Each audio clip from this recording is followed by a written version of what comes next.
It's a party. I'm so glad that the closed captioning can understand my crazy singing and dancing. Good timing. Welcome to Lit Reviews Day. It is indeed Tuesday. It is a holiday in Canada. It is a national holiday. It is Remembrance Day here in Canada. So don't forget to remember, everyone. Don't forget.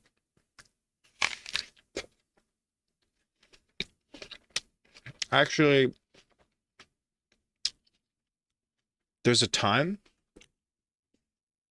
when we're meant to remember. You know, there's a time. Remembrance Day observance. How does that work?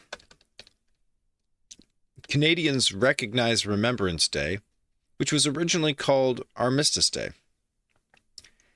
November 11th at 11 o'clock a.m. So we got 15 minutes, people. 15 minutes before we're remembering.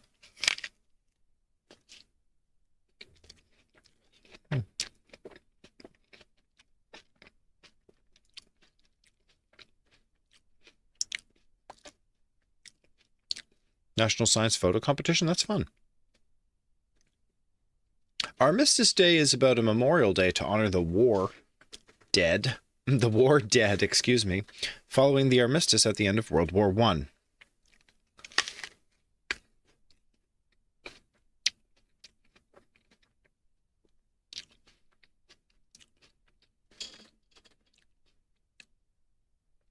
Armistice signed. End of the war. Berlin seized by revolutionists. New chancellor begs for order. Ousted Kaiser flees to Holland. Welcome to the New York Times. I'm not. What's the date on this New York Times article?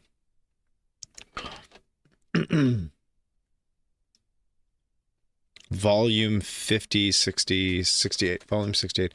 November 11th, 1918. Armistice signed, 1918. Berlin troops join the revolt. War ends at 6 o'clock this morning. The war ended at 6 o'clock this morning. Wow, this was the front page of the New York Times on Armistice Day, the 11th of November, 1918, which is observed in countries like Canada, where I live and I grew up, Australia, another Commonwealth country, United Kingdom, of course, and New Zealand. We don't forget them. France, because they took it up the ass and then we bailed them out. Romania and Serbia, I'm not sure what's going on there. And many other countries.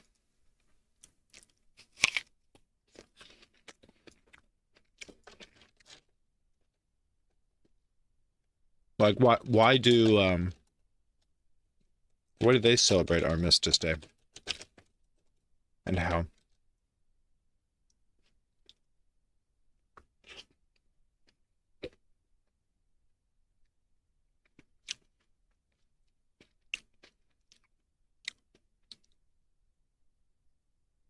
Romania was one of the Allied powers in World War I, excuse me. Sorry for anyone who already knows this stuff. I'm not really tight with history, TBH. Here, listen, let's get me bigger here. Let's get me bigger here. Yeah. Big up here. Especially if we pull one of these and I just slide over here this way. I'll just go over here right now. Perfect. A little lower profile. Okay, I don't have to be that low profile. It was fine before. Like here. Hello. Hello. Very good. Right, so actually Romania was one of the Allied powers in World War I, and it entered the war quite late, 1916, to fight against Central Powers, and they suffered heavy losses. Oh, thank goodness. Oh, goodness. The end of the war was hugely significant for Romania because it led to the creation of Greater Romania, Romagna Mare, uniting Transylvania, Bessarabia, and Bukovina with the Old Kingdom. The creation of Greater Romania. Can we get a map of that? Of the creation of Greater Romania? Especially uniting Transylvania as an important aspect. Can we go full screen on this?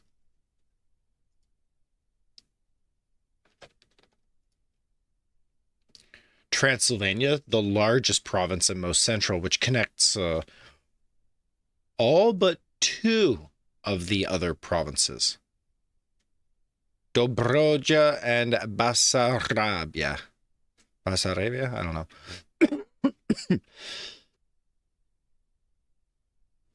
Oh, excuse me. Wow, so really bringing people together. So, fair enough. The creation of Greater Romania. So November 11th is symbolic, marking both peace and national unity after World War I. It's not a major public holiday, though, but it's observed with military ceremonies and wreath-laying at war memorials and cemeteries, especially the Tomb of the Unknown Soldier in Bucharest. The Tomb of the Unknown Soldier, 4.5 stars, 1,400 Google reviews, pretty good. Tomb of the Unknown Soldier, pretty good. It's dedicated to soldiers who fought in Romania and who died while fighting for Romania. One of many such national tombs. Built in 1923 to commemorate soldiers who died.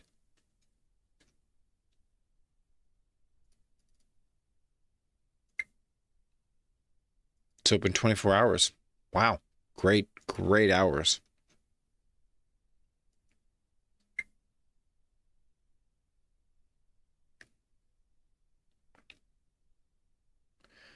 Dedicated to the soldiers who died. One of many.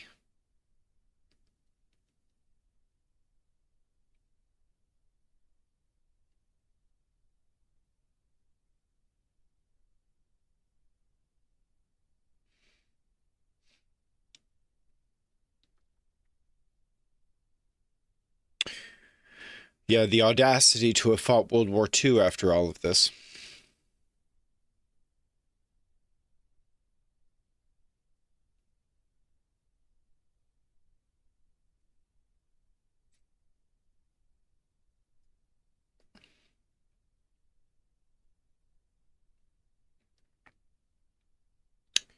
Ten unidentified soldiers who died. They were exhumed.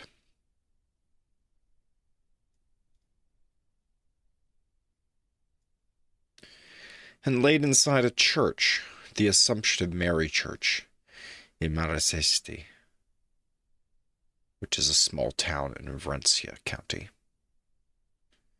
in Moldavia.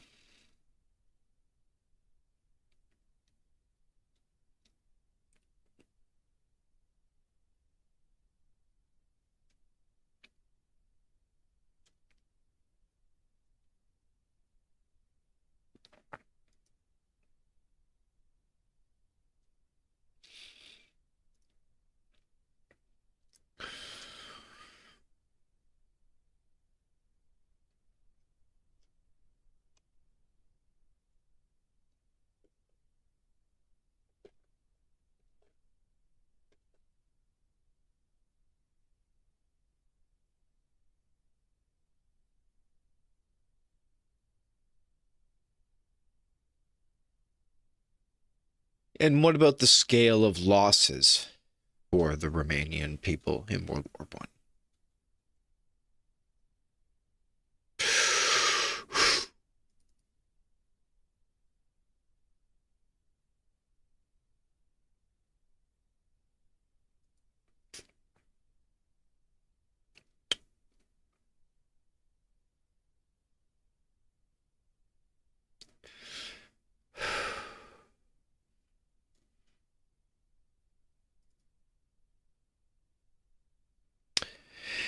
Nearly 70% of all those people who served were finished off, wounded, or captured.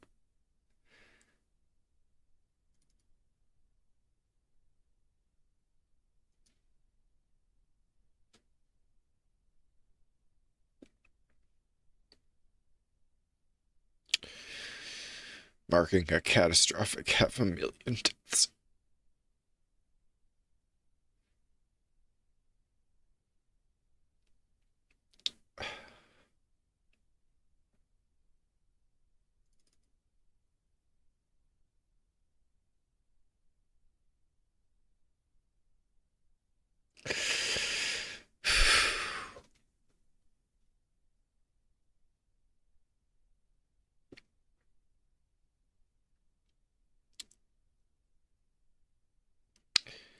The worst of which were the civilian deaths, making up 80 to 90% of all those deaths. From famine and malnutrition, by occupation, epidemics of typhus and influenza, and deportations and executions in occupied areas, marking a total death toll of about 1 million people, making up 8 to 10% of Romania's total population at that time, which was about 8 million. Which is proportionally one of the highest loss rates among allied nations.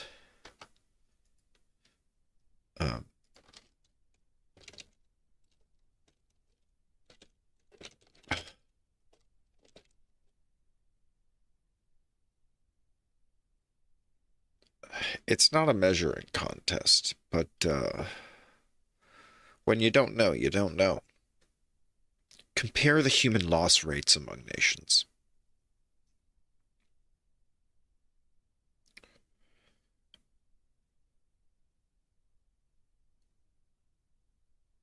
Again, these could be wrong. It's ChatGPT trying to get data correct, but it's giving us the country, the number of actual Finnish people, the number of civilians dead, total deaths, the percentage of pre-war population that was lost.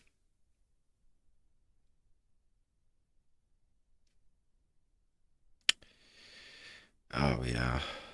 Even though the percentage could be 4% or lower, those are huge losses. 2 million people in France, 2.5 million people in Germany, 2 million people in Austria or Hungary. 4%, 4 million in Russia, 2%. Yeah, 4 million people, wild losses, wild losses.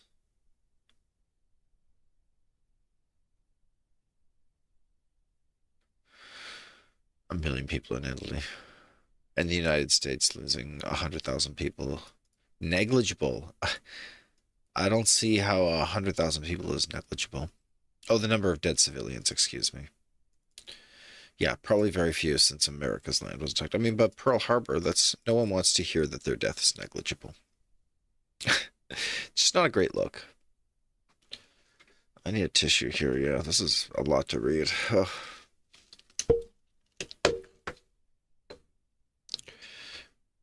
Oh.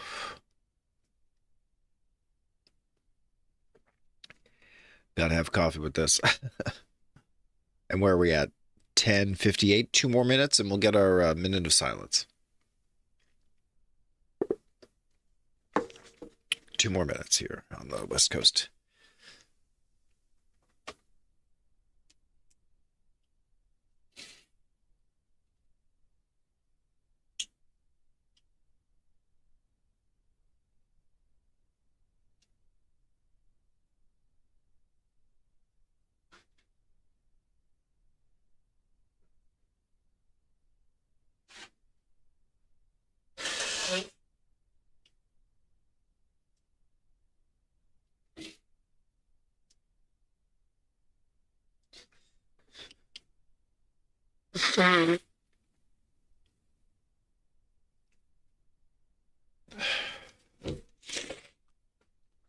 Oh, excuse me. Yeah, that's whew, it's a lot. Oh.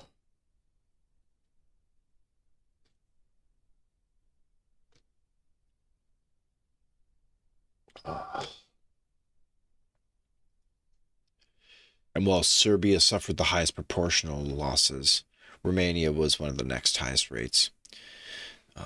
And it was just must have been such a devastating impact.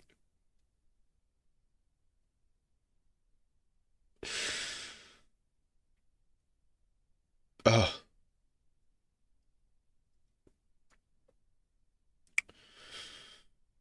Yeah.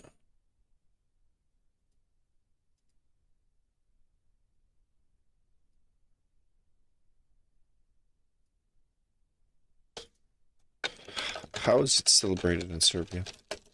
Oh, we're at 11 o'clock here. Yeah, let's just take a minute.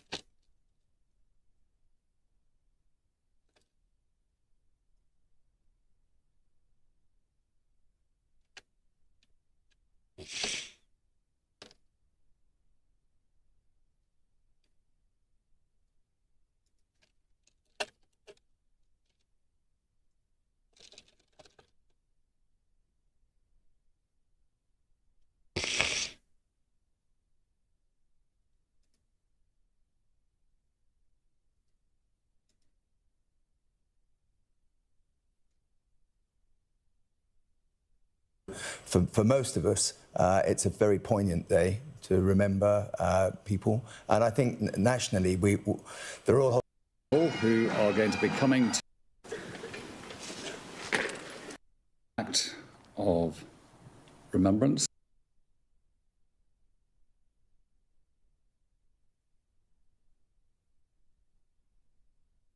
These are interesting.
Nice.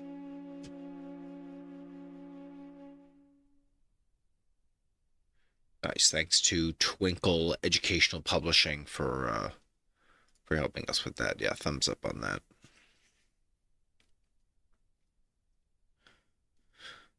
And that brings us to literature review component of the Lit Review stream on Tuesdays. So let's just take a little look at what we got here today.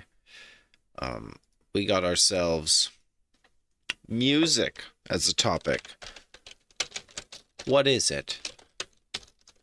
Music. What is it? It's the art of organizing sound in time to express ideas, emotions, or experiences. It combines elements such as a melody, harmony, rhythm, timbre, the unique sound quality of the instruments, and dynamics, the loudness or softness. At its core, it's both a cultural expression and a form of communication. It exists in every human society, and it's been part of human life for tens of thousands of years. It can be created through instruments, the human voice, or even digital tools. Great.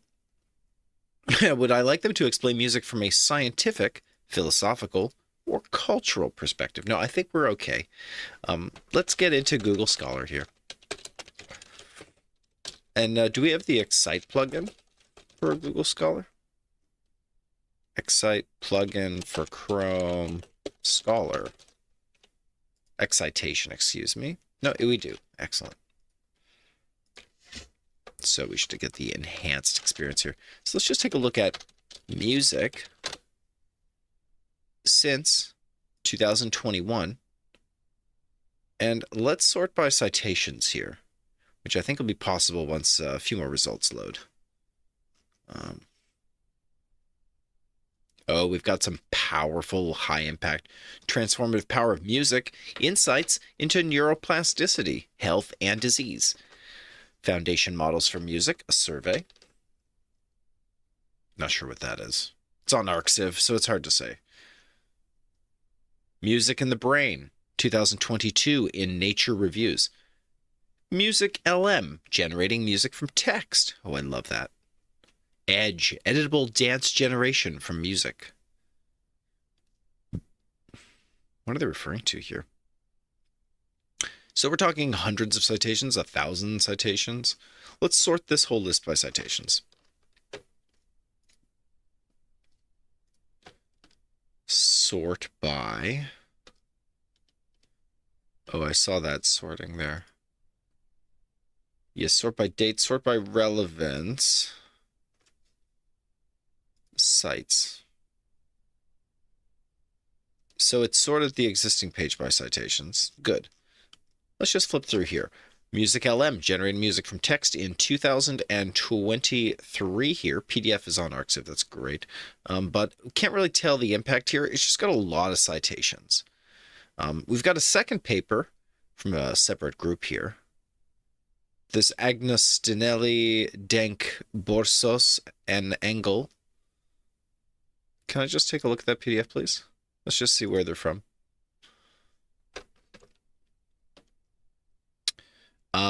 Google Research Laboratories, URCAM, Sorbonne Université, work done while interning at Google. Correspondence to Christian Frank. Nice. Okay, so Christian Frank here doing the bulk of the work here with these PIs. We introduced Music LM, a model for generating high-fidelity music from text descriptions, such as calming violin melody backed by a distorted guitar riff.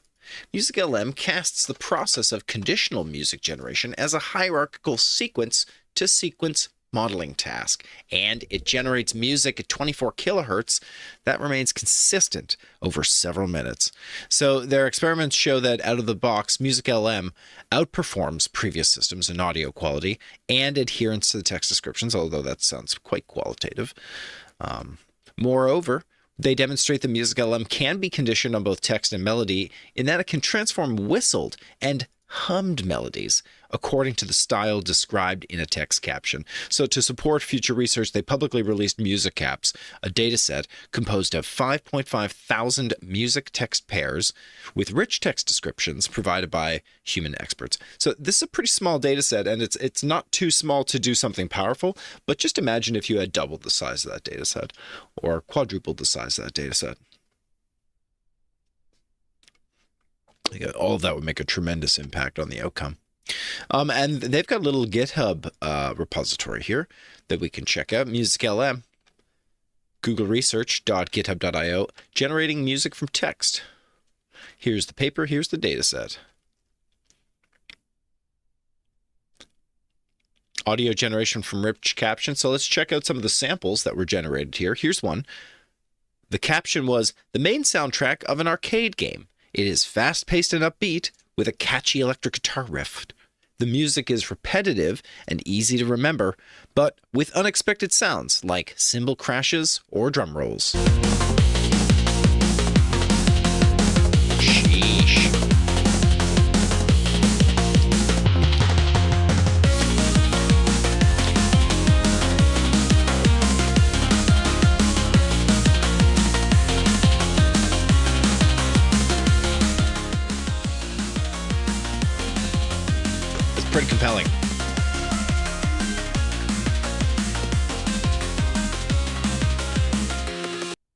And this is Music LM. Wow. Just from that 5.5 thousand training samples, they were able to get this tool to generate something so cool out of just a text description. Okay, what about a fusion of reggaeton and electronic dance music with a spacey, otherworldly sound, which induces the experience of being lost in space? And the music would be designed to evoke a sense of wonder and awe while being danceable. That's a weird one. Okay. I'm getting that reggaeton vibe.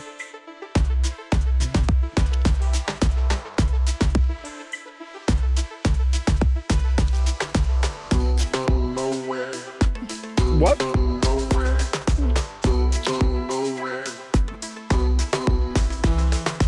Is someone singing? Hold on a second. No one's singing. There's no vocalists. There's no vocalists, right? That's so funny. A rising synth is playing an arpeggio with a lot of reverb. It's backed by pads, sub-bass line, and some soft drums. This song is full of synth sounds, creating a soothing and adventurous atmosphere. It may be playing at a festival during 2 songs for a build-up. Oh, let's go. Rising synth. Synth. My closed captioning only hears synths, not synth. Not synthetic. Synth. Struggle bus.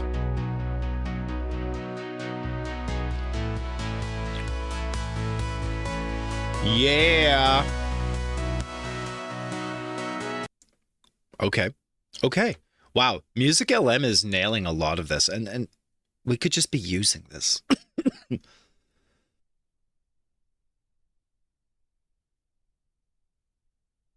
Like we could use this for practical purposes, like in a video game, right? What else do we have here? Like meditative song, calming and soothing with flutes and guitars. Music is slow with a focus on creating a sense of peace and tranquility. Okay.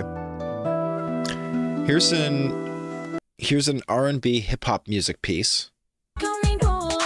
There's a male vocal rapping and a female vocal singing in a rap-like manner.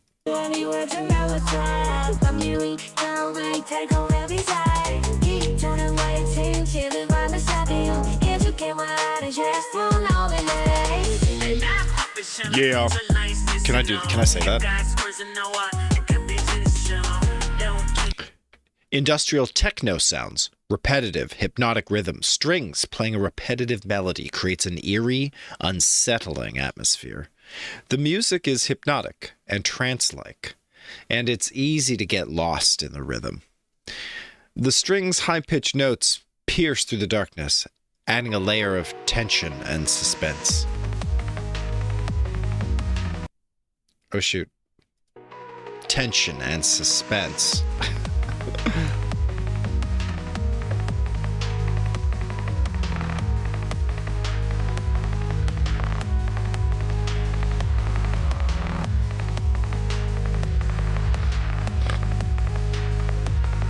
It's actually amazing. Yeah, these do the job, right? Like that's correct. We can hear a choir singing a Gregorian chant. Okay, yeah, good luck with a Gregorian chant, Music LM. How much data did they have that they had multiple Gregorian chant tracks? Also a drum machine, creating a rhythmic beat. The slow, stately sounds of strings provide a calming backdrop for the fast, complex sounds of futuristic electronic music.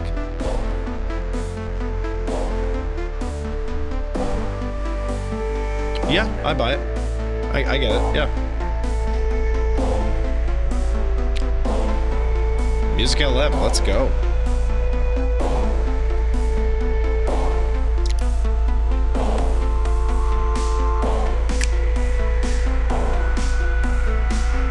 Let's go. Let's go. Okay, it's only 30 seconds. That's quite a cutoff. Okay. Epic soundtrack using orchestral instruments. The piece builds tension, creates a sense of urgency. and the a cappella chorus sing in unison. It creates a sense of power and strength. And so, could Music LM knit from one to another? It'd be great if, it'd be great if you could go from one to another. Yeah, take us to the dataset there. Music caps. Wow.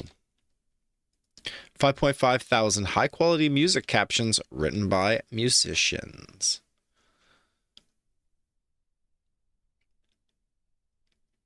Oh, look at this aspect list. Aspect list is so important. Higher register, amateur recording. Oh my gosh, that's so good. 5,500 unique values in the aspect list. Fantastic. What do others say about the dataset?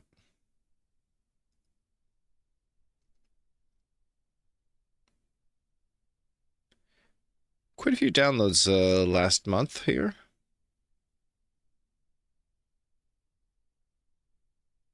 Hundreds. Related notebooks, Pandas 1 series. Hotel reservations dataset, interesting one. Music Apps Explorer. Similar datasets, the audio dataset. 14 downloads, 202 files. No, not a lot of files. Music Apps Explorer.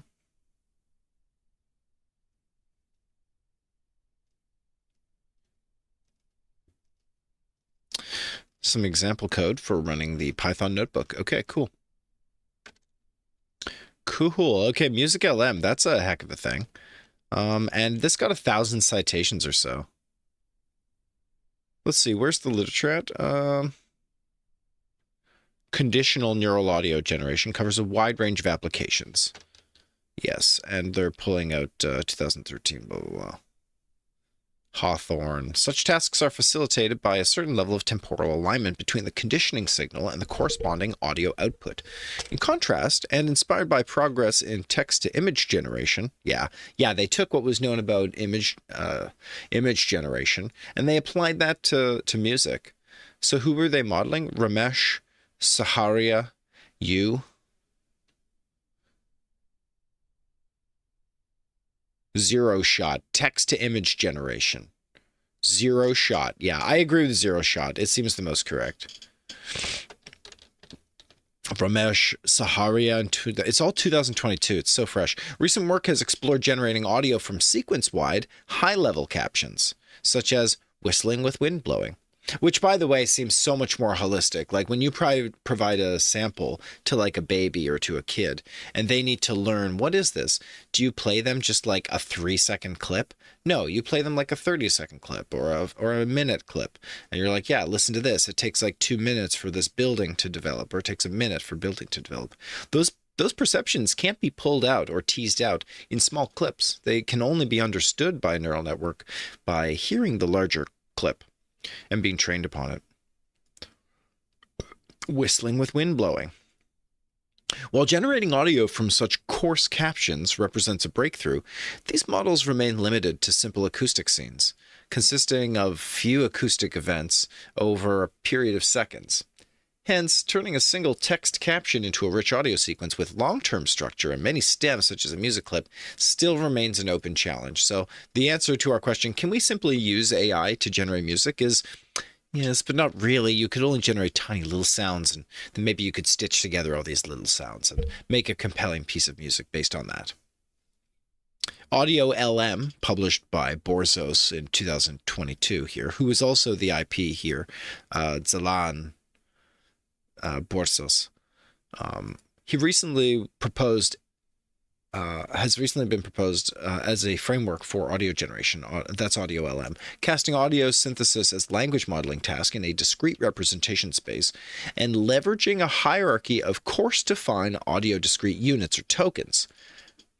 Yeah, okay, so Audio LM is taking the model from traditional text to speech applications, achieving both high fidelity and long-term coherence over dozens of seconds. Moreover, by making no assumptions about the content of the audio signal, Audio LM learns to generate realistic audio from audio-only corpora, be it speech or piano music, without any annotation.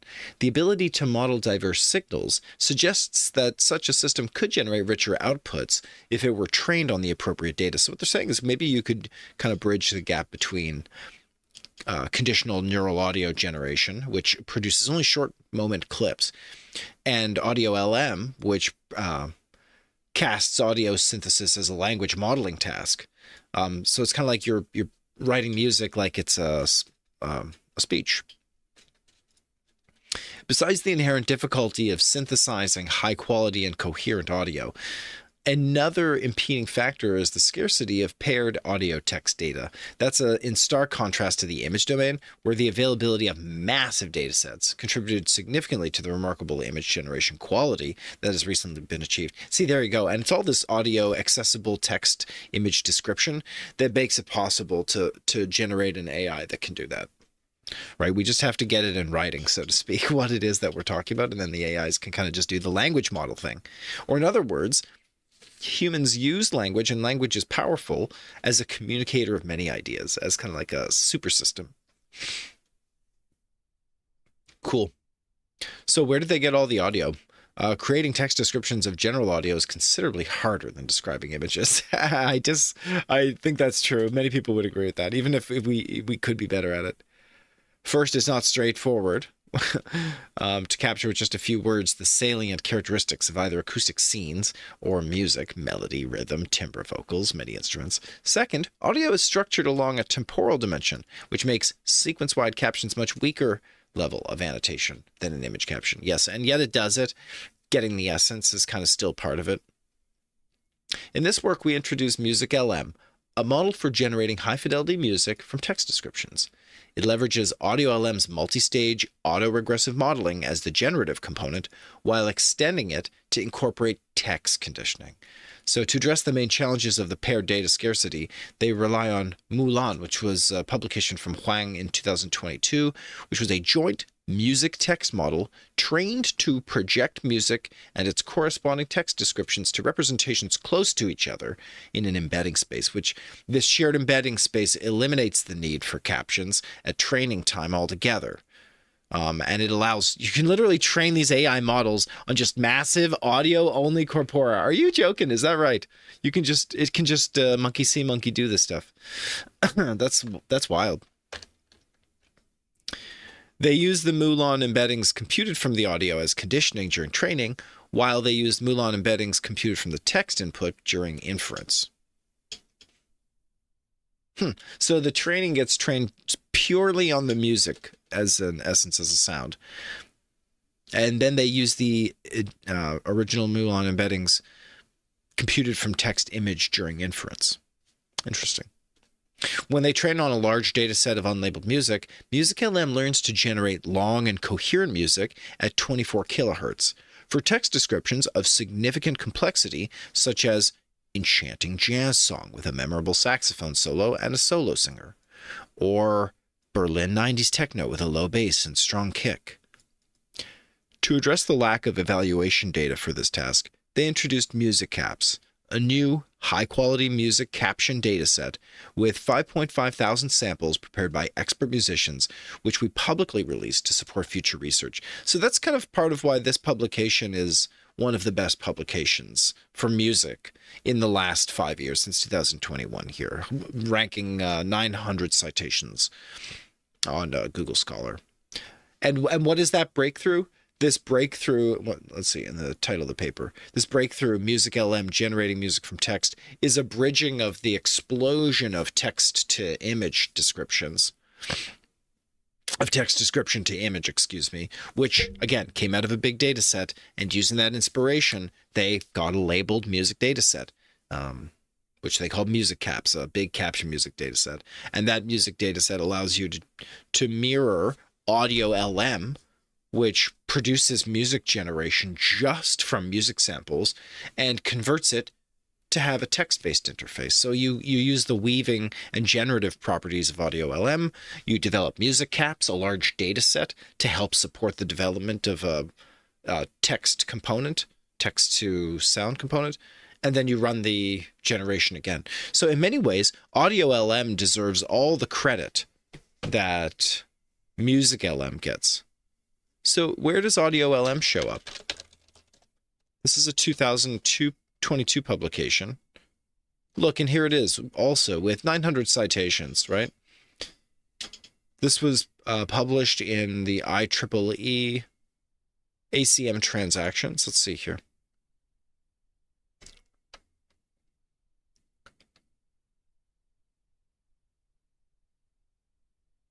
Google Research Labs coming out of Zurich in Switzerland. And Matt Sharifi, also coming out of Switzerland. Who's doing the bulk of the work? Zegadur from France. In Zurich, Marco Taliasaki. Yeah, there's a lot of people involved. And this was 2023, June 21st, the publication. But it was posted into Arxiv, right? It was posted into Arxiv. Oh, no, that was in 2022. Oh, no, 2023. So someone was taking inspiration from Audio LM before it even came through. Music LM. When was this published? 2023 also. This is preprint. I see. So it's going to be explosive. Came from preprint. What if we search specifically for Music LM? Did it get published? No, it's still just published in the preprint. I'm not sure that they'll ever pull out a preprint either. It's just getting a lot of citations. Wild. Simple and controllable music generation. So this is another highly cited article. But we've heard enough about, I mean, just give me the quick and dirty. Alexandre de Fossé. So another French scientist here. They tackle the task of conditional music generation, which again, Music LM also tackled. They introduced Music Gen, a single language model that operates over several streams of compressed, discrete music representation. Unlike prior work, it's comprised of single-stage transformer together with efficient token interleaving patterns, which eliminates the need for cascading several models. Yeah, exactly. Stitching together those several individual music pieces, which is may also be referred to as hierarchically or upsampling. Following this approach, what is it? Music Gen demonstrates how they can generate high-quality samples, both mono and stereo, while being conditioned on textual description or melodic features, which allows better controls over the generated output. They conduct extensive empirical evaluation, blah, blah, blah, blah. Not super exciting, but does work. Okay, let's talk about some high-impact journals now. Music in the Brain in Nature, 2022. Let's go. Oh, wow, I got the PDF. Perception of music. Oh my gosh. Rhythm. What is this? Okay. Music in the Brain. It's a review article published in Nature. And how many citations are we talking? It's a lot, right? 440. Yeah, it's coming out of nature.com though. It could be quite good. We showed that, yeah, predictive coding of the music model. Okay, let's just see. Let's see. It sounds good. Music is ubiquitous across human cultures. Actually, can we just get a summary of this, please?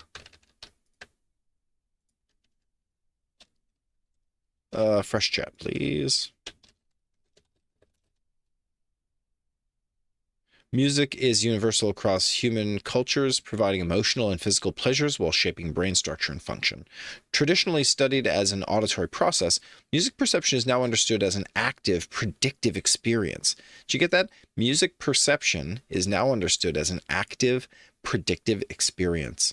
Our brains constantly anticipate what will happen next in melody, harmony, and rhythm. And this predictive coding perspective reveals that music engages brain systems for action, for emotions, and for learning. And the review connects music perception with prediction-based brain mechanisms that also underlie musical expertise and collective performance, which offers new insights into creativity and the neuroscience of musical improvisation. Fantastic. Great response. These recent advances shed new light on what makes music meaningful from a neuroscientific perspective. They show that music perception, action, emotion, and learning all rest on the human brain's fundamental capacity for prediction. Dude, which tells you that AI can do music. If it's just a game of prediction, then it's just a matter of how sophisticated the technology we have. It's not a question of whether or not we can model it. It can totally be modeled. No question.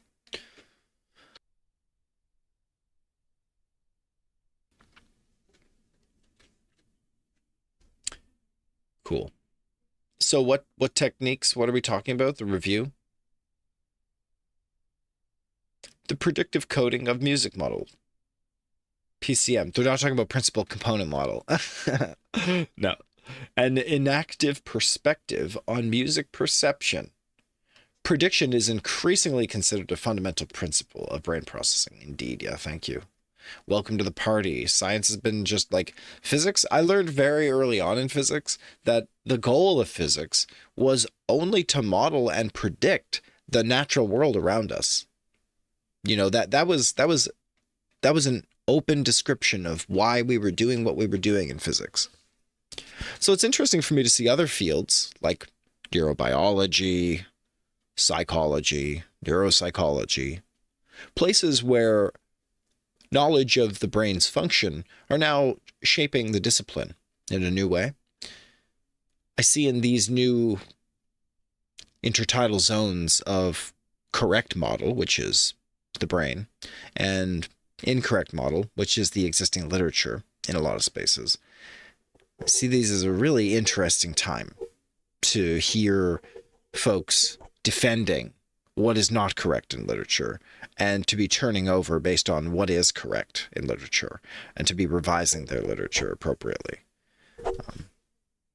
You know, all of our literature is evolving, but the speed at which more soft sciences are coming along now that the brain's patterns are better measurable, those sciences are becoming hard sciences very quickly. And it's a wonderful thing to see, I think. But it also cracks me up, right? It cracks me up to hear a statement like, prediction is increasingly considered a fundamental principle of brain processing. Yeah, increasingly considered? I mean, are you joking? Prediction? The idea that prediction wouldn't be a fundamental principle? Like it might actually not be even the most fundamental, right? That's just where they're at right now. Prediction is made up of smaller components, right? Like, tell me I'm wrong. And the way that atoms are made up of smaller subatomic particles, the way that subatomic particles can be made up of even smaller constituents sometimes, like gluons or whatever. But whatever it is that makes our protons, gluons or magic or the love of Care Bears, you can rely on the fact that there's something more fundamental underneath when you look closer. Can you infinitely zoom in? No, it goes down to Planck's constant. But if you haven't reached Planck's constant yet, then you haven't looked all the way. You haven't looked all the way. And sheesh, if you measure 100 brains, how many of those brains do prediction? All of them, right? Like 100% of the brains do prediction. So is that a fundamental principle in brain processing? Prediction? Yes, obviously, you would say. Obviously. Anyway, it cracks me up. This paper better have something good.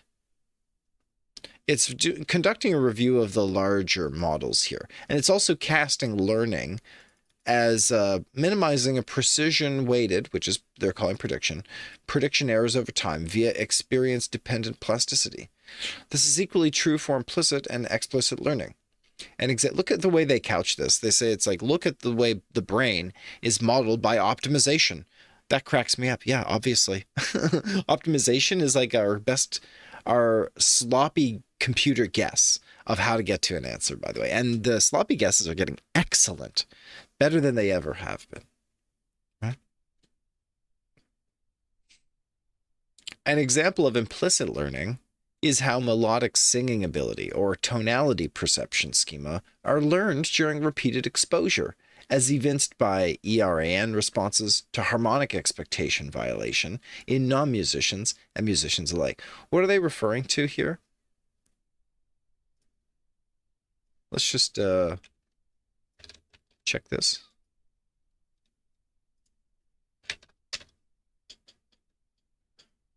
Content-rich sentence.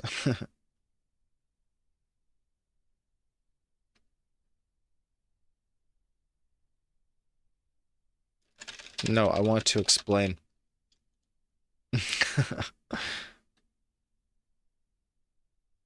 Implicit learning happens unconsciously, and explicit learning happens consciously. So it's equally true for implicit and explicit learning that it can be cast as an optimized precision-weighted prediction, where we minimize errors over time.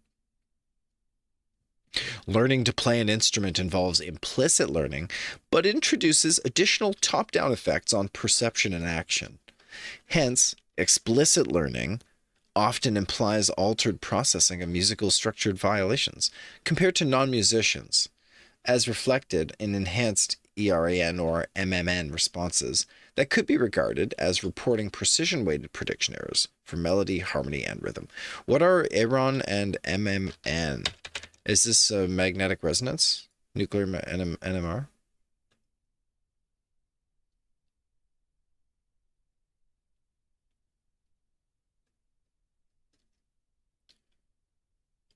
ERAN stands for the early right anterior negativity, an electrical brain response that is measured by EEG.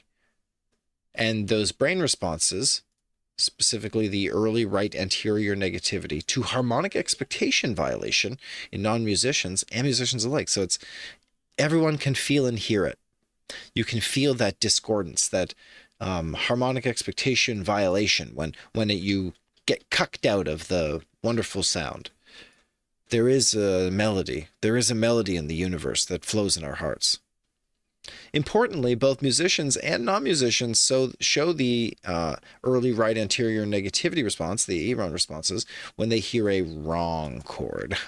But I mean, you have to be raised in those chord structures. The East and the West are different too. This means even non-musicians have learned musical expectations implicitly through their exposure. Just through exposure, that's right. And the brain is an amazing neural network. Yeah, thanks for unpacking that. And what's MMN? And what's MMN? The mismatch negativity, another important event-related potential in cognitive neuroscience, closely related to how the brain detects unexpected sounds.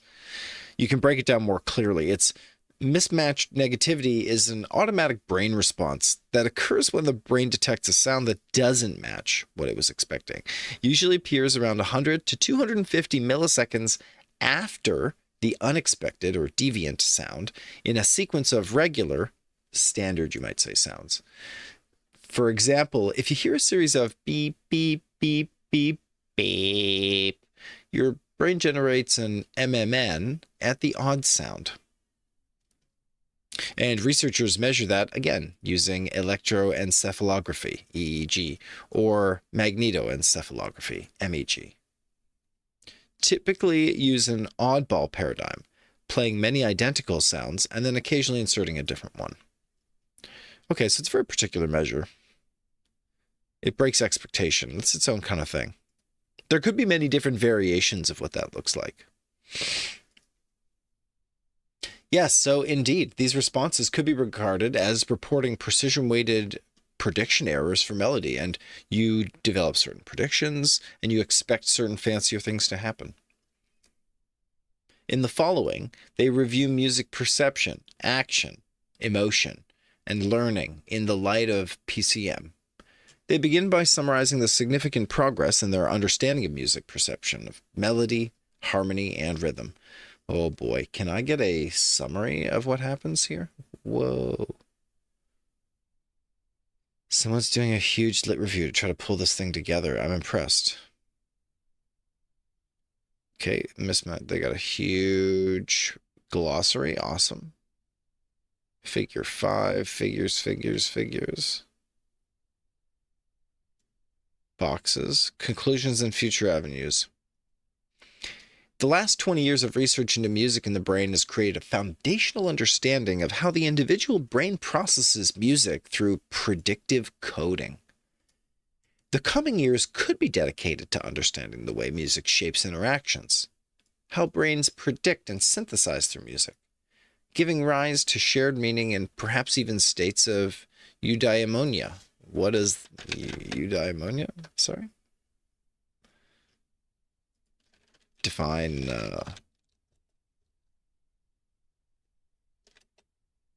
eudaimonia. Eudaimonia is a Greek term that is most often translated as human flourishing, living well, or the good life. Can we play this? Eudaimonia, pronounced eudaimonia, is a Greek term most often translated as human flourishing, living well, or the good life. Origin comes from ancient Greek philosophy, especially Aristotle. The word combines eu is good or well, daimon equals spirit or inner self. So literally, eudaimonia means having a good spirit or being guided by a good inner self. In Aristotle's philosophy, Aristotle used eudaimonia in his Nicomachean Ethics to describe the highest human good, the ultimate goal of life. For Aristotle, eudaimonia is not just feeling happy or experiencing pleasure. It means living in accordance with virtue, arete, using reason well and fulfilling your human potential. It's about a complete flourishing life, moral, intellectual, and social. In short, open quote, eudaimonia equals living a life of virtue and purpose in full realization of one's human capacities. Close quote. Modern use today, eudaimonia is often contrasted with hedonia, concept, focus, example. Hedonia, pleasure, comfort, short-term happiness. Interesting. Eating good food, relaxing, enjoying entertainment. Eudaimonia, meaning, virtue, long-term fulfillment, pursuing personal growth, contributing to society, living ethically. Would you like me to explain how eudaimonia is used in positive psychology, like in Ryan and Desi's self-determination theory, or well-being research? No, I think we're okay, actually. And the paper goes on to summarize its review. This paper got, 440 articles. It's a Q1, really high-impact Nature Reviews Neuroscience review article here over the last 25 years of musical publications. Indicates that another interesting, but so far unanswered question. Oh, here we go. Hold on. In this vein, we note a recent development towards cross-modal paradigms and the need for cross-cultural brain experiments to supplement the current knowledge about music in the brain, which is almost exclusively based on studies of Western music and participants. Yes, exactly. I know. Please, can we get cross-cultural studies? Interesting, but also so far unanswered question is whether it is possible to self-generate an MMN during mental imagery of music. Oh, absolutely. That's not a question. Can you imagine a discordant chord? Yes, absolutely. Would it be possible to have a pleasurable groove experience by imagining a funky rhythm, but without moving? Since there would be no sensory information to compare the internal meter model with, the PCM would hypothesize that it would be difficult to generate precise prediction errors, at least for lower level predictions. But this is an empirical question that could be tested. Furthermore, only a few studies have considered the influence of different predictive frameworks in which musical events are embedded. So it still remains to future studies to clarify the interaction between melody, harmony, and rhythm. That is like the influence of shifting tonalities or metric displacement of a given harmony or melody, as well as the interaction between the lyrics and the melody itself. Where this paper mainly focused on predictive coding related to expectations in melody, rhythm, harmony, there are presumably also predictive mechanisms at work associated with voice leading, instrumentation, timbre, soundscapes, or musical events, such as when there's a so-called drop in electronic dance music. These may be related to more abstract and maybe messier auditory prediction processes in the brain. Dude, and is this not exactly what Music LM proves? The development of Music LM as a publication just takes this music in the brain review to the final next level. This was the review of all that had been happening in literature, and Music LM and the development of Music Cap and of Audio LM. These are the tools that realize it. All right, what else we got here? Oh, this was huge. Mulan. Mulan made it possible to conduct the audio or the text part of the audio preprocessor. So the Mulan, the joint embedding of music and audio and natural language, it's only got 230 citations. Whereas this huge review has like 400. That's just review bloat from being in nature, I feel. Okay, let's check that next page. 150 citations. Music composition with deep learning, a review in 2022. And who's this? High impact. Developments and applications of artificial intelligence in music education.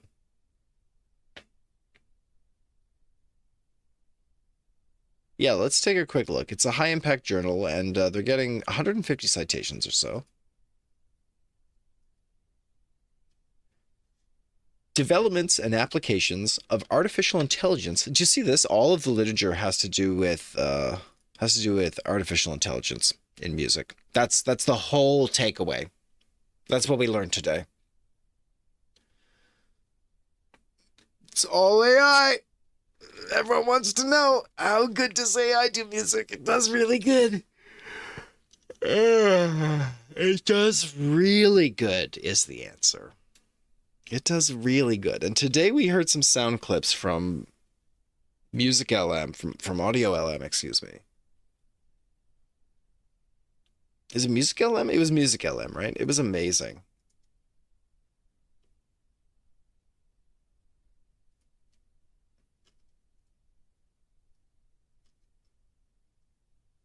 Music LM, yeah, amazing.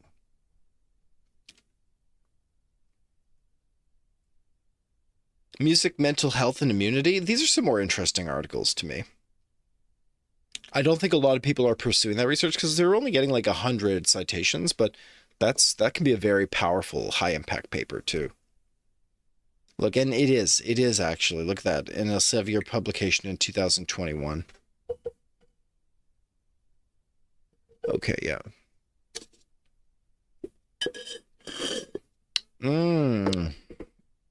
Yeah, Mustango, toward controllable text-to-music generation.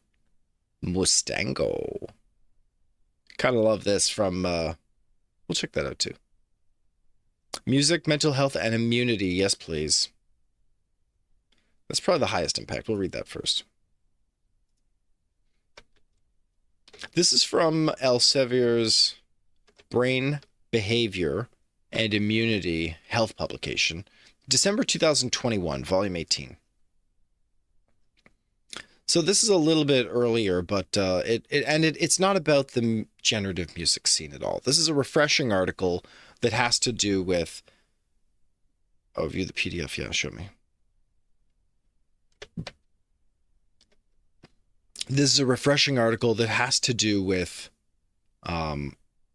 the external elements of music, real elements of music, the elements that are real to humans. So let's see here. What do we have? The abstract goes on to say, yeah, it's just not very accessible in this PDF format, eh? It's just, it is better when I do this. It is better. Look at that. And look, it even cleared up the top for me now that I zoomed in far enough. Look, that's amazing. So this is from Brain Behavior and Immunity. Music, mental health, and your immunity. So music is a crucial element of everyday life. What is everyday life? Let's learn more about that. What is this? Activities of daily living in medicine and dentistry. ADLs refer to all the activities a person performs daily that enable them to live autonomously and fulfill a determined social role within their environment. Oof. What if you do not fulfill a determined social role? Ugh. Ugh. What role do I fulfill?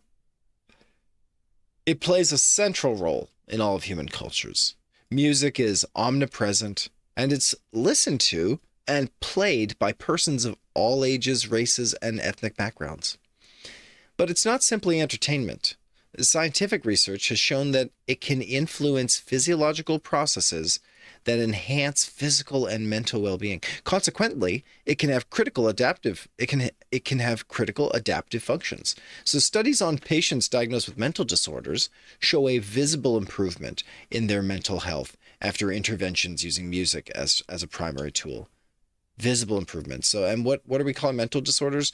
It's a wide range of mental health conditions that affect mood, thinking, behavior, mental health conditions that cause significant distress and that impair daily function, like depression, anxiety disorders, schizophrenia, eating disorders, with many individuals experiencing multiple disorders simultaneously. Okay, so maybe I have a mental disorder as well, whatever. As a primary tool. Other studies have demonstrated the benefits of music, including improved heart rate, motor skills, brain stimulation, and immune system enhancement. Mental and physical illnesses can be costly in terms of medications and psychological care, And music offers a less expensive addition to an individual's treatment regimen. Interventions using music offer music-based activities in both a therapeutic environment, music therapy, with the support of a trained professional, and a non-therapeutic setting, which provides an atmosphere that is positive, supportive, and proactive while learning non-invasive techniques to treat symptoms associated with various disorders. And this is it. It's all about creating enough space to be able to learn while learning the techniques to treat your symptoms. And possibly modulate the immune system. So are they going to make any strong statements about the immune system? Studies have demonstrated other benefits of music and music therapy, including improved heart rate, motor skills, and the stimulation of the brain. And the enhancement of the immune system. Taylor, 1997, Fenko in 2014, and Lee in 2021.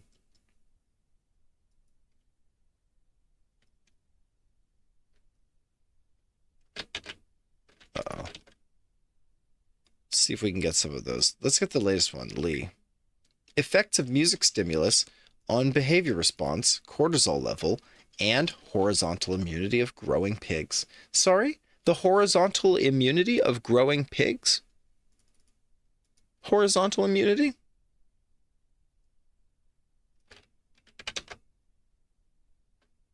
What? Can we just view this? Let's just view.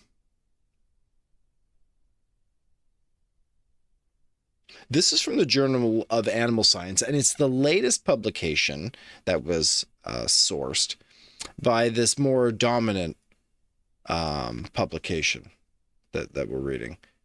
This Music, Mental Health, and Immunity, published in 2021 here, it draws on the larger body of literature to make an assessment. And one of the latest developments, not in the application of intelligence and music education, no.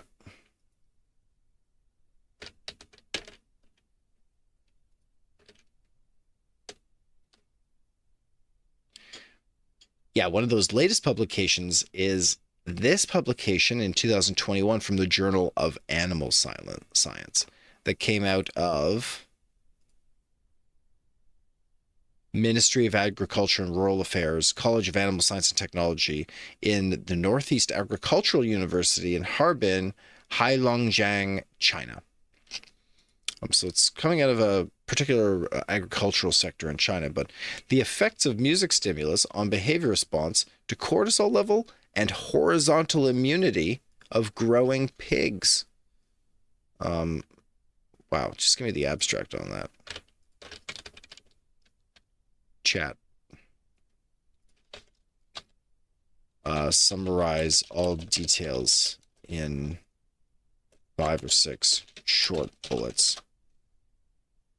Here we go. Here we go. Here's the content. Boom. It investigated how repeated music, this is 2021, right? It investigated how repeated music exposure affects behavior, physiology, and immunity of growing pigs. 72 piglets were divided into 3 groups: Mozart, mechanical noise, and the control group. Both music and noise increased activity, but reduced the lying behavior compared to the control group. Music increased positive behaviors, tail wagging, playing, exploring, while noise increased aggression. Short-term music exposure lowered cortisol stress, and long-term music boosted immune markers, IgG, IL-2, IFN gamma, and reduced IL-4. Long-term noise exposure weakened immunity without affecting other immune indices. So what are these additional markers? These are all components of the immune system, or they're related to immune function. Immunoglobulin G is a type of antibody in the blood that fights infections by recognizing and neutralizing bacteria and viruses. So higher IgG usually indicates stronger immune protection. IL-2, interleukin-2, is a signaling protein that activates T cells, which are the key for adaptive immunity. So IL-2 signals immunity. That's amazing. IFN gamma, interferon gamma, is another cytokine that plays a role in activating immune cells and defending against viruses and some bacteria.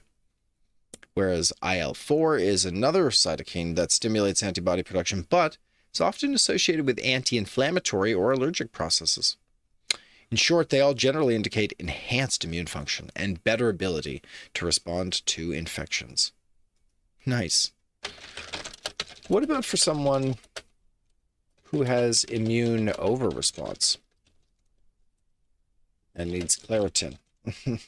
Are these bad increased levels? IL-4 is key in allergies. It promotes the IgE production, which triggers allergic reactions like sneezing, itching, or asthma. So antihistamines help to block IL-4, even though your natural levels might be quite high. Music in pigs reduced IL-4. That would be like dampening part of the allergic or over... Oh, it actually reduced IL-4. And in protective immunity, cytokines that promote actually got boosted. Wow. Well, there we go. Music and pigs. Outstanding. Outstanding. Long-term noise stimulus significantly reduced the level of IgG, but did not affect these levels. In conclusion, short-term music reduced stress, and long-term music enhanced immune responses. Man, that's amazing. You grow in concordance with the rhythms of the musics. That's amazing. Right, so that was the latest publication in that was evidenced here. The others were Fancourt in 2014 and Taylor in 97. Okay, I gotta take a quick pee here. Let's get a quick tea, perhaps. Okay, I'll be right back.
Okay, we're boiling the water for tea. It's happening. It's a happening. So where were we here?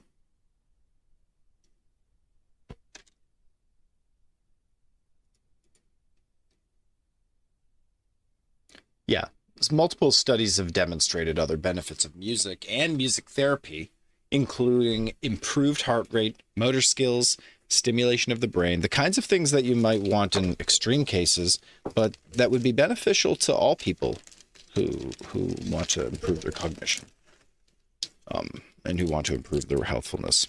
Having a better immune response literally means less sick time. So stress is what kills you. Stress is what kills you in times of extremeness. Specifically not having been already rested for a period of 60 days or so. Relaxation is key.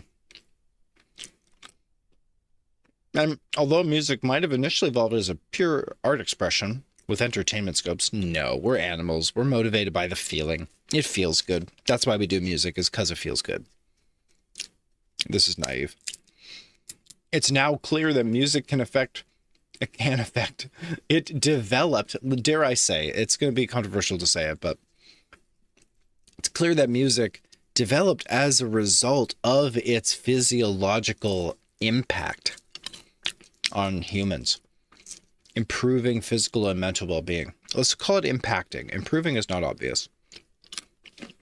It might have softened us up, making us less able to adapt in the future. But consequently, it can have critical adaptive functions. The role of music since first interactions. Interesting. Are they talking about babies?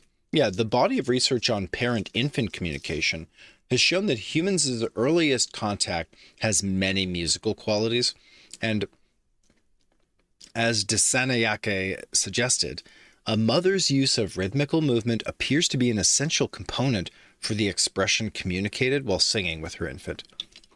So swinging about is like somehow very fundamental as well. Evidence has underlined that a mother's touch and rhythmical movements, co-created with her infant during musical interactions, are central to the infant's feelings of pleasure and a healthy mother-infant relationship. So, as a mother emotionally engages with her infant, her sensitivity and affection are communicated through the voice, touch, and facial expressions, and the rhythmical movements. And all of this is research coming out of the late 80s, the late 90s. It's a decade of understanding maternity and motherhood.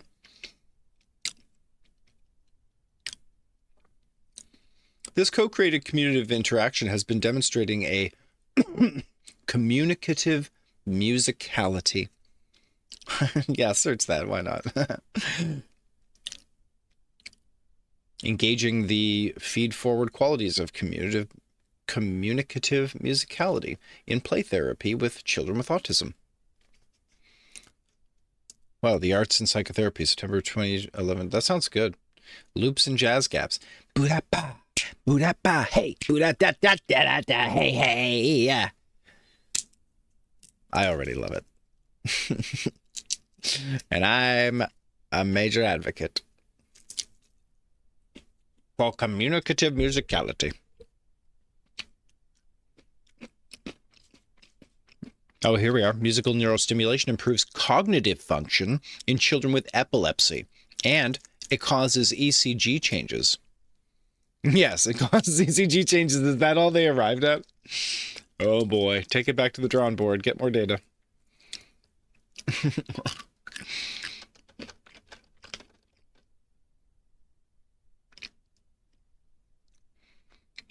For some reason, there's a lot of studies that involve musicality and autism through the lens of first-person accounts.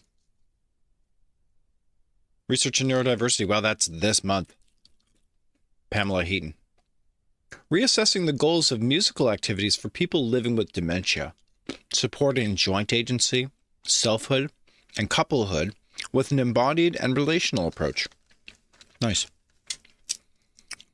2025. A lot of open access articles here. Let's make music as we normally do. A systematic review of how early natural musical interactions between infant and caregiver have been studied and researched. So, research just goes on and on about this.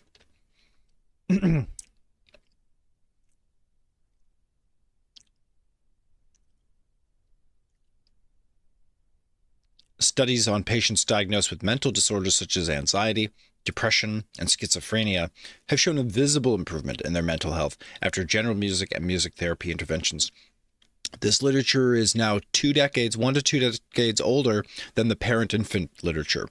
So now we're talking about 2011, 2016, Mösler, Erkirchley, McCaffrey, Fancourt, lots of groups around the world.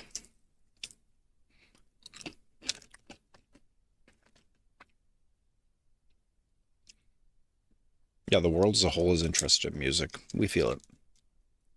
It's such a sad stream here that we don't have music. Should we have music here? It's just you're not even allowed to play music, you know? I could play music on Twitch, but then just not included in the VOD.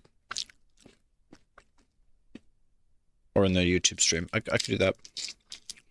And then we could have some music. That'd be nice. I love music. It relaxes me. It improves my heart rate.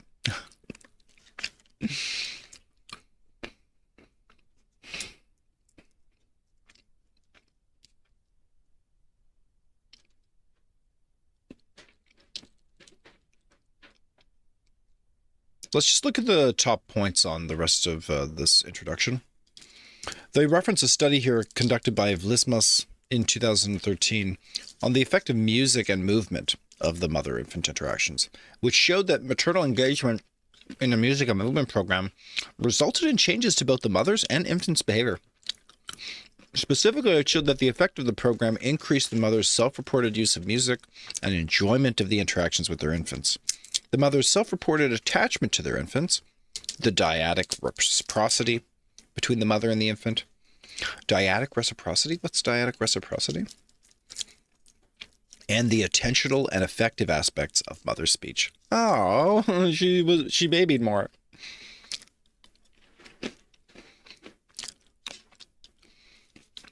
She really got into baby mode.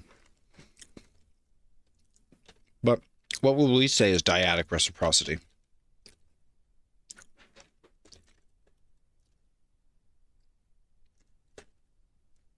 A mutually responsive, back and forth interaction in which both mother and baby influence and respond to each other's behaviors, emotions, and signals. It's a key concept in developmental psychology and early attachment theory.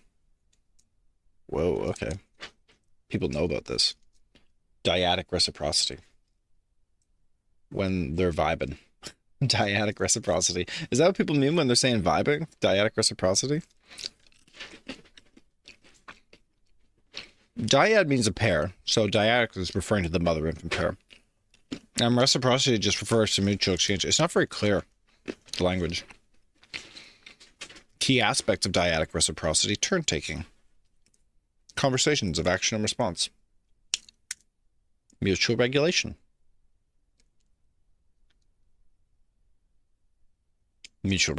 shared effect, positive emotions are communicated and reinforced.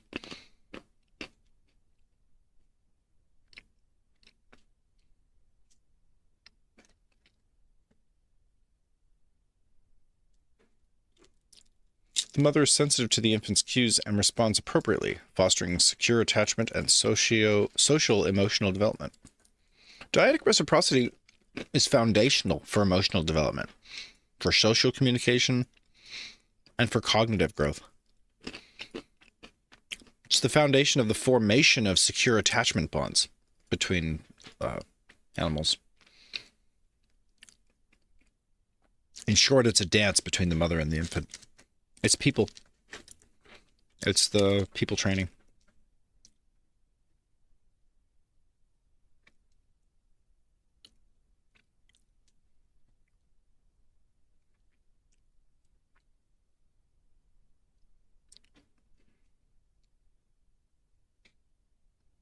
Relieving symptoms, as a structured intervention in treating mental illnesses like anxiety, depression, and schizophrenia, while improving mood and social interactions. Some people with mental disorders may be too disturbed to use verbal language alone efficiently as a therapeutic medium. Thus, the musical interaction might support and provide musical resources and competencies very beneficial for a patient's everyday life. Music can have unique, motivating, relationship building, and emotionally expressive qualities. Yeah, I think we all know that energy. Yeah, is this the same as vibes? Would ChatGPT say it's the same as vibes?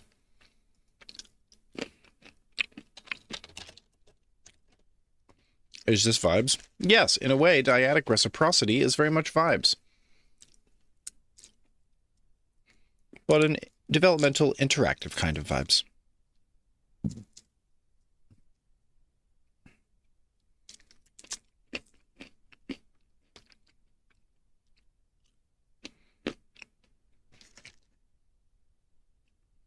You can think of dyadic reciprocity as the scientific, observable version of those good vibes that humans naturally share. That's what I thought. This was a lot of technical jargon to get to vibes, but we got there.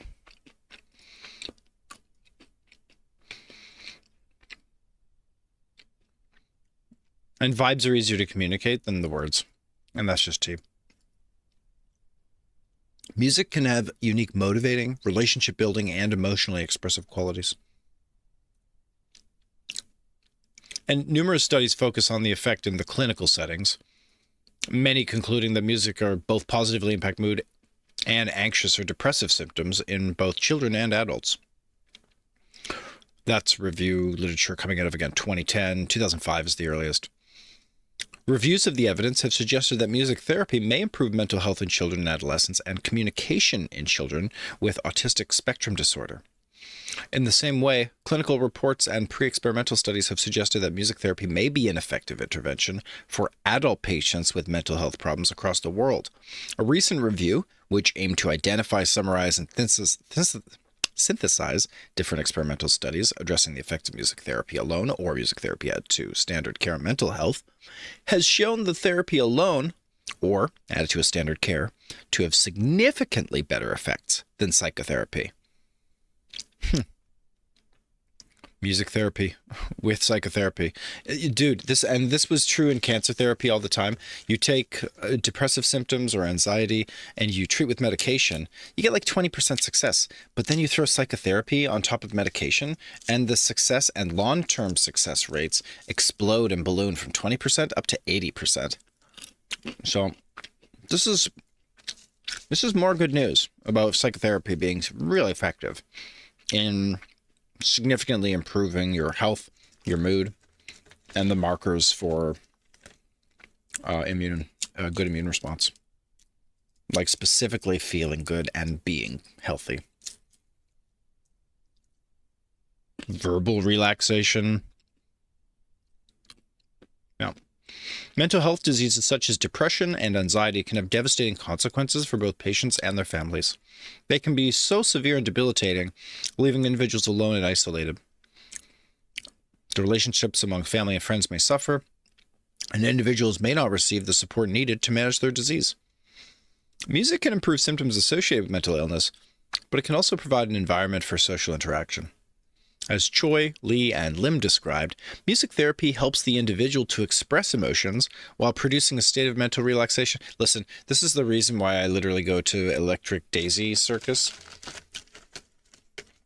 Music therapy, because it helps us to express our emotions while producing a state of mental relaxation. That might sound crazy at a festival that starts up for 3 days and 500,000 people come through, but the music is so important to that equation. And we didn't even talk about dancing. We're just talking about musical therapy. But if you start moving your body around and dancing, that's a whole new level of therapy. Other musical interventions like group drumming have been very effective, leading to the enhancement of psychological states, specifically fewer depressive symptoms and greater social resilience. That's that Fancoff study from 2016. There's a growing body of evidence demonstrates that the effect of community on mental health.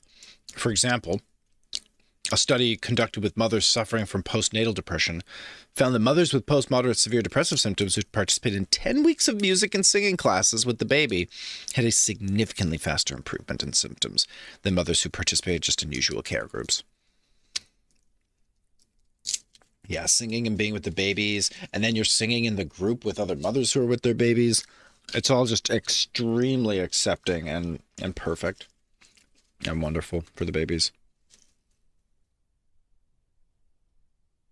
Yep, that's what we need to do. We need to make sure those babies are in a good space.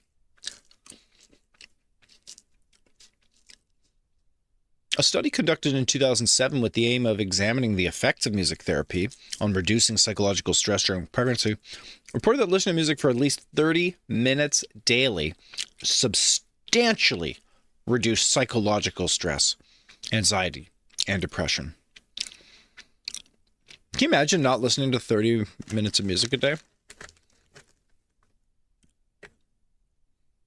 Yeah, wild. I saw Sex Drive. Let's just check that quickly.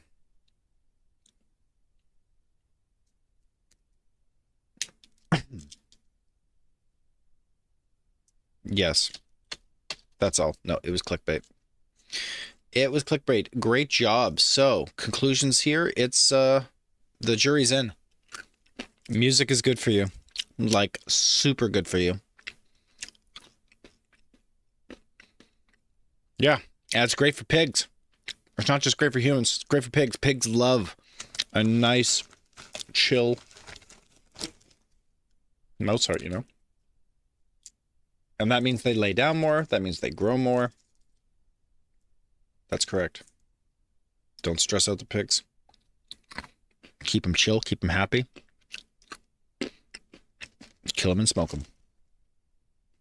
Mustango towards controllable text-to-music generation. And when's this published?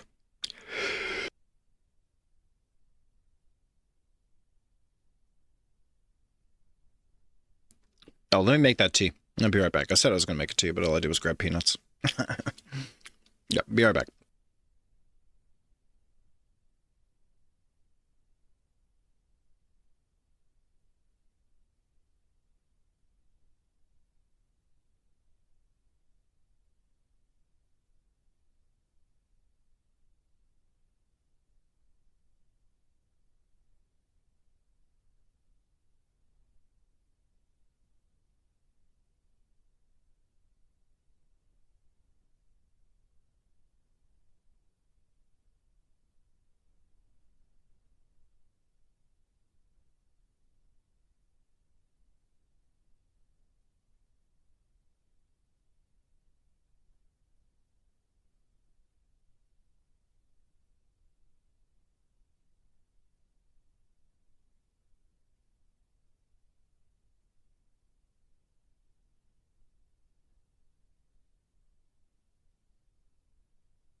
All right, what do we got here? We got our top up chamomile tea.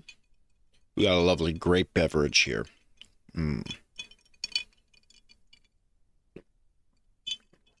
delicious.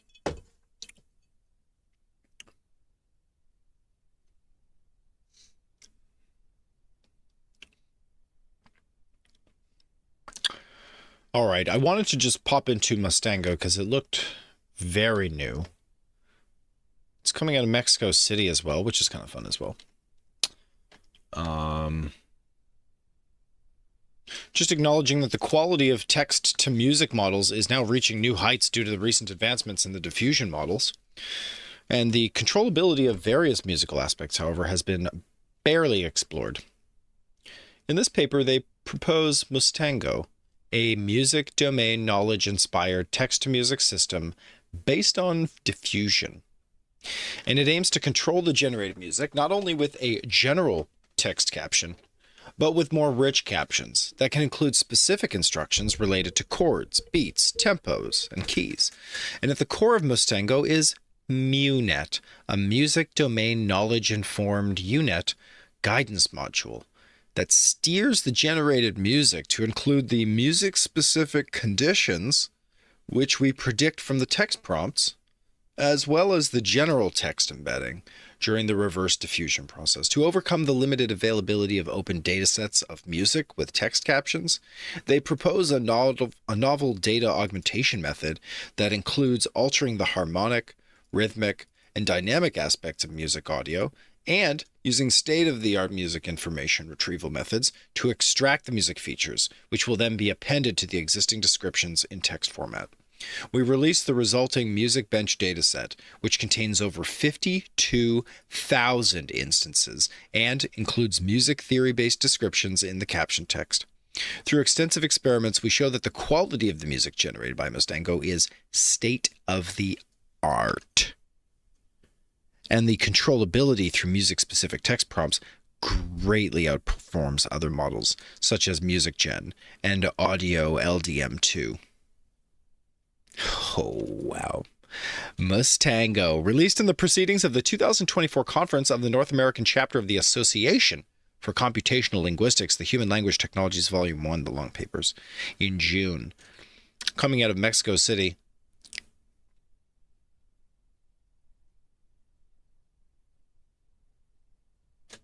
Jan Melikovsky. Sujanya Poria. Amazing. Amazing. What's the video? Hello, fellow researchers. My name is Jan, and today I'm presenting Mustango, our text-to-music system, to you. Let's start with motivation and goal. Our motivation is twofold. First of all, state-of-the-art music generation systems, they don't produce music with enough musical sense, meaning it doesn't sound like a professional musician. Let's get some samples. Over these music-specific guidelines, such as chords. Yeah, so they're going over the base problems. It's like the systems don't focus on fine music-specific controllability, and they want to build a text system that's like nuanced.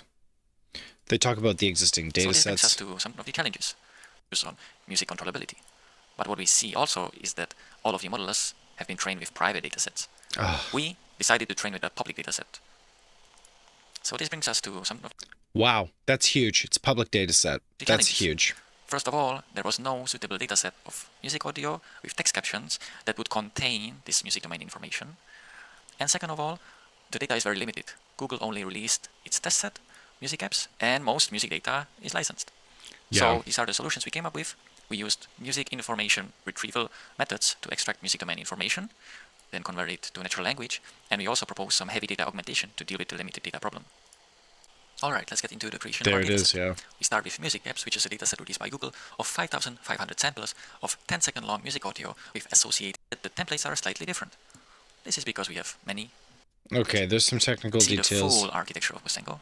And as mentioned before, Let's Music get the Apps versus samples. Music Bench, and also trained from scratch versus using a pre-trained Tango or Checkpoint. Now for our other state-of-the-art models, we compare to MusicGen and set. We started with free music. We use ChatGPT metrics. We want to assess the model audience. We focus on Tango versus suggests that the data augmentation approach does similarly to the verbals. We first take a look at key. What we see here is the models trained with music caps perform quite poorly, and those trained with music bench perform much better. This is because the key information is included in music bench, while it's not in music caps. Now for the core metrics, we... Listen, there it is right there. Mustango's using information that is finer tuned than what was labeled inside of Audio LM. And that's not even surprising. When I read the article, the Audio LM article from 2022, it was obvious that they were just running on a data set based on professional musical artists' opinions of the tagged music. Professional musical whatever, they might be able to detect the finer points, but they lose energy in systematic labeling. Being comprehensive is not part of being an expert necessarily. You do need to be an expert to be able to be comprehensive, but it doesn't go the reverse way around. By default, you are not comprehensive, even though you are an expert. You can see that models trained with music bench perform. Let's hear this thing. Mustango is the Mustango does well in music quality and it does well in text-to-audio relevance, but it lacks in rhythm consistency opposed to music gen. Now, is it more controllable than the other models? Yes, Mustango outperformed other in text-to-audio relevance and it dominated in chord and key controllability, but it did not show great improvement in tempo and beat count. Tempo and Then beat is count. the data Interesting. augmentation approach effective? Yes, the data augmentation approach is effective and models trained with music bench can compete with large-scale pre-trained models. Now, to summarize our contributions, we propose Mustango, a music domain knowledge-inspired text-to-music model, which is first of its kind to immediately available dataset. Then we present Music Bench, our dataset, and FMA Caps, the small evaluation dataset. And all material is open source. Okay, let's play one of our demos. Here we have a chess Sweet, composition. here we go. A female singer sings this passionate melody. The song is medium tempo with steady drumming rhythm, groovy bass line, Caribbean percussion, guitar accompaniment, and brass band playing percussively. The song is emotional and spirited. The song is a classic reneg hit. I don't get it. The chord sequence Thank you is... for viewing this video. Wow. And do check our website. Is open source. Key is E Thank you major. for viewing this video and do check our website. Wow. Wow. Let's check that website out. That's Hello, amazing. fellow researchers. My name is Jan, and today I'm presenting Mustango, our text-to-music system. Amazing. Just amazing.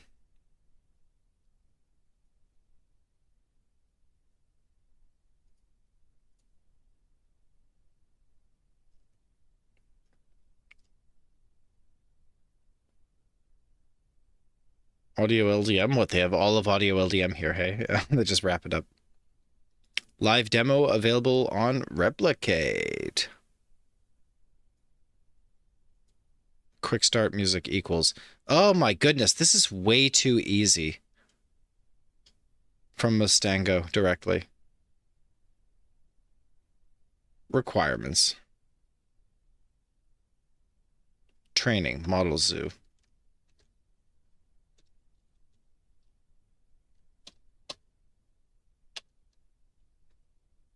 Not clear. Torch audio. Can we run Mustango on just a CPU?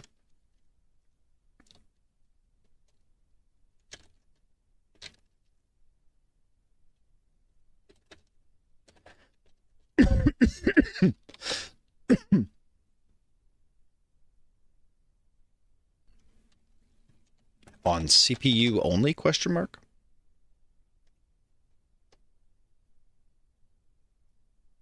Yes, the repository has been updated to support device agnostic inference.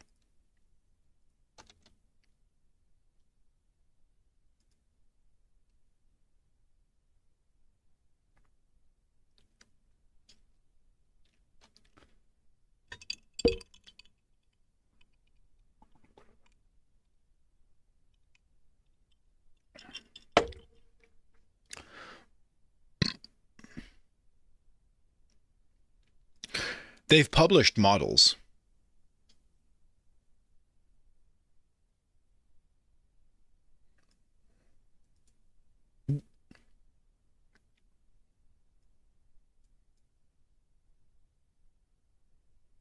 Yeah, we can attempt to run it. cool as heck. Oh my gosh. Can that just work? That'd be sick. Generate music from a text prompt. Quick start guide. Literally import sound file as SF. Mustango, import Mustango. Get your model. Get a prompt. Generate the music. Write it to a sound file. Play the music in IPython. Is this how easy it is? That's insane.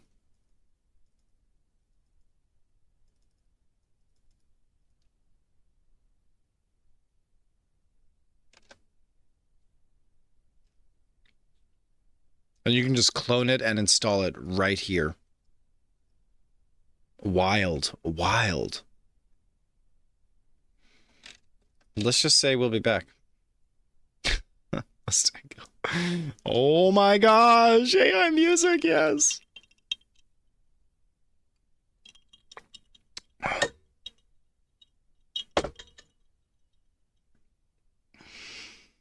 What year is it suddenly in this place? Do you guys notice how the future keeps creeping up and taking our everything all the time? If you're not building data sets, then honey, I don't know what you're doing. That's what I want to do professionally. I want to build data sets. Musical data sets? Yeah, whatever data sets, dude.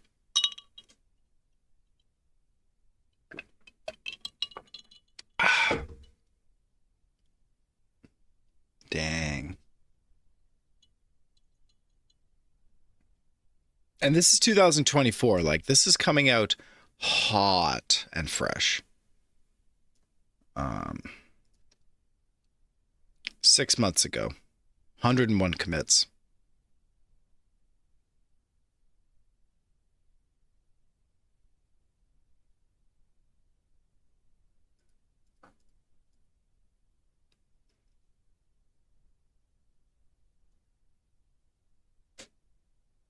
Updated citation.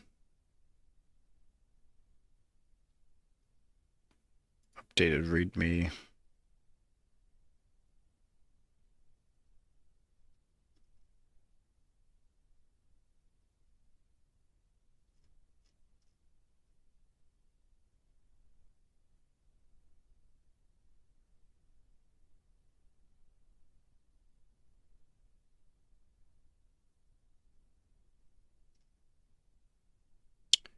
Insights. Are there any insights here? Yeah.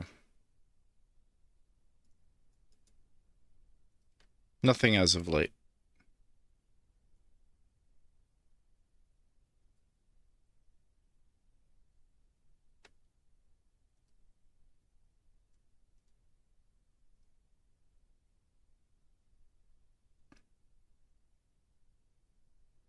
Mustango. Why Mustango, they called it, I wonder.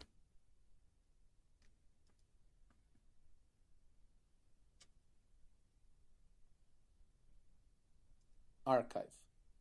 This means that the paper has not been yet peer-reviewed. Standard MIR techniques. Finally, how they work, however, to get all the etc.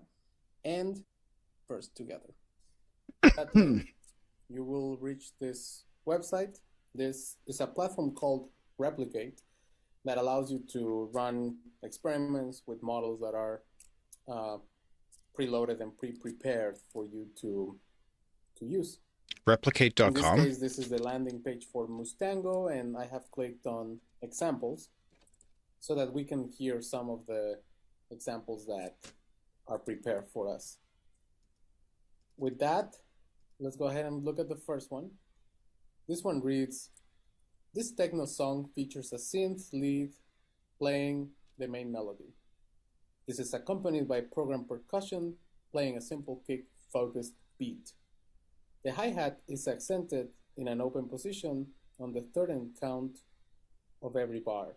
The synth plays the bass part with a voicing that sounds like a cello. This techno song can be played in a club. The chord sequence is, and it says the chord sequence,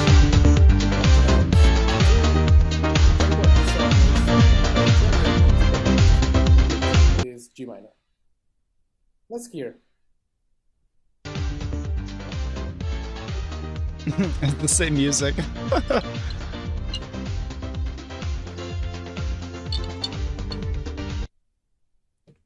So, and that's what that Mustango generated with this text prompt. Now we're going to look at the next one. This one is unique because this one doesn't have as much music theory detail. Instead, it just gives more like a natural language description. So, for example, this one says, this is a new age piece. There is a flute playing the main melody with a lot of staccato tones. The rhythmic background consists of a medium tempo electronic drum beat with percussive elements all over the spectrum. There is a playful atmosphere to the piece. This piece can be used in the soundtrack of a children's TV show or an advertisement jingle. Let's hear.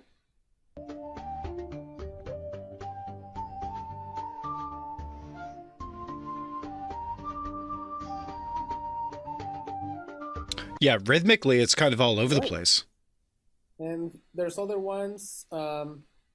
Let's focus a little on this one. This one is trying to go into a different domain that is not like electronic music, but tries to resemble folk music. So the prompt alludes to a female voice. It alludes to a tabla folk music, percussion, yeah. And then it says that there's mostly one chord, a different chord in the last bar. It has minimal instruments, and it has a storytelling mood. So this song can be played in a village scene in an Indian movie, and the chord sequence is B flat minor, A flat major, and you know, it has a little bit of music theory content. Let's hear it.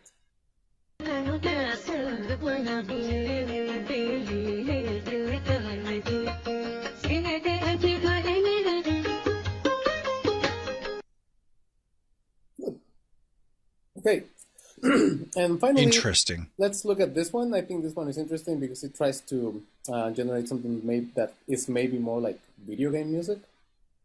It's very colorful. Kirby's game music, piano, harmonica, flute, and yeah, let's see what it sounds like.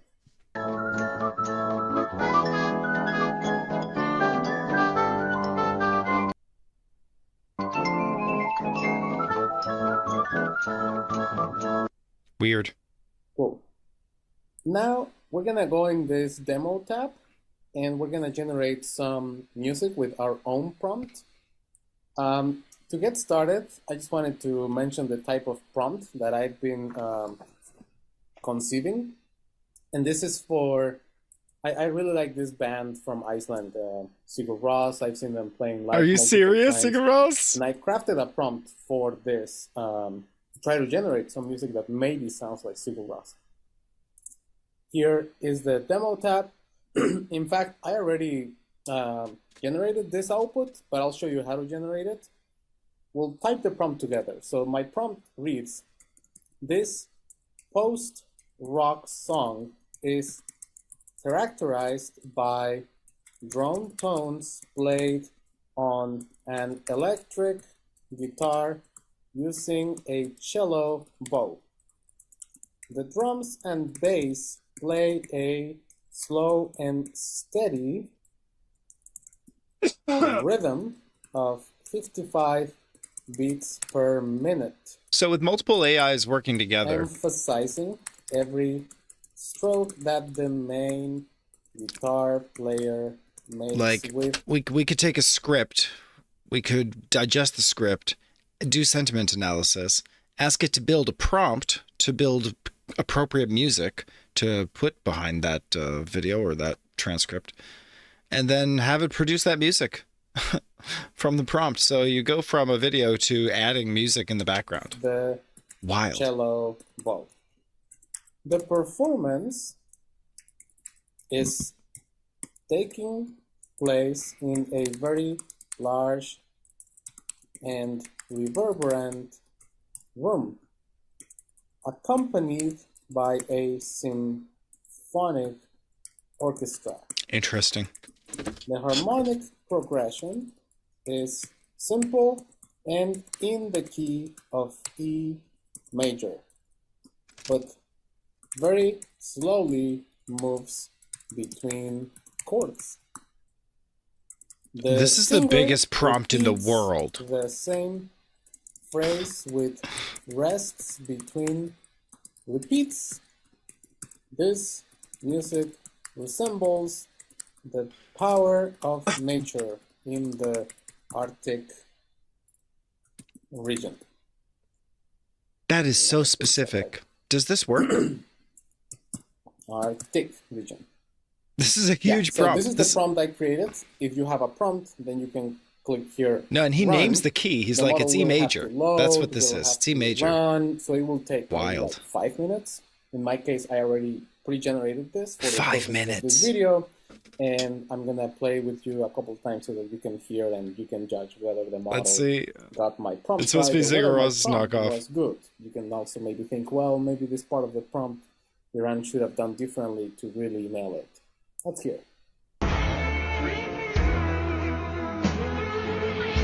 It's a little weird.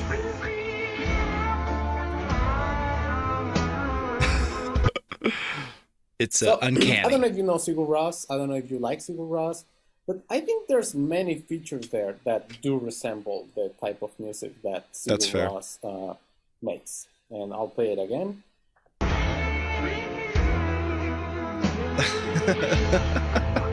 What is this?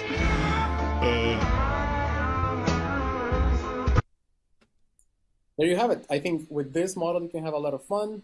You know, the website, you also now It's have not clear that you could do the model production works, level the stuff. principles of data behind it, and also a little bit about its Maybe it needs architecture. more data. So I'm looking forward to seeing what you create with this model.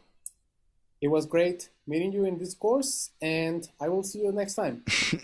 Thank you, Iran. It's been really a pleasure to have you here on the Interesting. channel. Folks, we reached the end of this journey. If you follow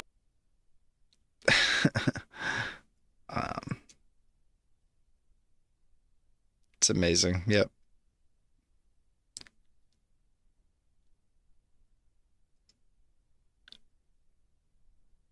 Mustango, 2024. Very significant.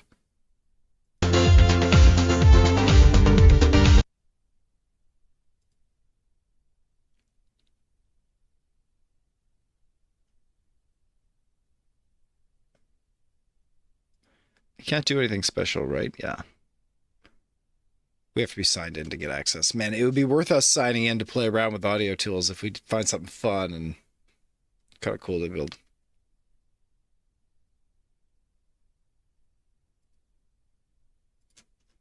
Whew. Okay, and that's a quick review of music in literature over the last 5 years. We're especially highlighting that music is an element of AI generative content. It's at the forefront of music research now.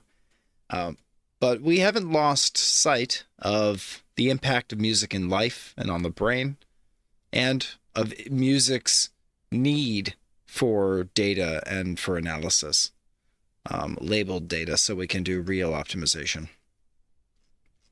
And an acknowledgement that those same elements that make music great are also the same elements that provide for the safety and community of humans in mothering and infant relationships, in what they refer to as dyadic reciprocity, as a fundamental mechanism for human social and culture. And on that note, thank you for joining me on this beautiful Lit Review Tuesday. It was wonderful to enjoy this. I don't know why I put 8 a.m. Pacific time here. We didn't change our actual calendar or schedule. And then I showed up an hour late today anyway. So let's just make this 9 a.m. and hope for the best. I will be here tomorrow for Buildness Day, where we're going to build a little bit of software. I love doing Lit Review on Tuesday, mixing it up with the building, but one of my favorites, it's Factory Friday. I might even pop on later today if I have the time in order to enjoy a late afternoon Factorio stream. It won't be Factorio, though. It'll be Satisfactory, I guarantee, if I do stream later today. So thanks, everyone who joined me. Don't forget to like, subscribe, follow, whatever it is here. I will eventually be posting these recordings. For now, just here and there live. Just here and there live. I'm doing my best to keep the VODs posted. And until next time, keep on struggling out there. And I'll be there struggling with you until Buildness Day tomorrow. Bye, everybody. Good luck.